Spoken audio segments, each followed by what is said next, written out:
தெலங்கானாவில் ஆர்டிசி பேருந்துகளின் number board பலகைகளில் காணப்படும் Z எழுத்து ஹைதராபாத்தின் கடைசி நிசாமான மீர் ஓஸ்மான் அலிகானின் தாயார் ஜஹ்ரா பேகமை கௌரவிக்கும் வகையில் உள்ளது. இந்த மரபு 1932ஆம் ஆண்டு நிசாமின் மாநில ரயில்வே மற்றும் சாலை போக்குவரத்து துறையில் தொடங்கப்பட்டது. அப்போது அனைத்து பேருந்துகளும் Z எழுத்துடன் இருந்தன.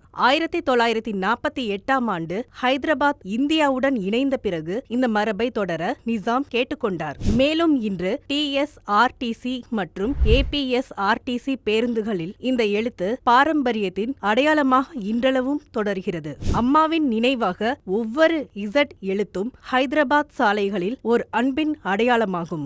நம்மை சுமக்கும் பாரத மாதாவின் நெஞ்சில் ஒற்றுமையும் அன்பும் பிரதிபலிக்கிறது. சுதந்திரமும் நிலைத்தன்மையும் கொண்ட நம் இந்திய நாடு வளர்ச்சியின் பாதையில் உறுதியாக முன்னேறுகிறது. அத்தகைய பாரத அன்னைக்கு நாம் என்றென்றும் தலைவணங்குவோம். நன்றி.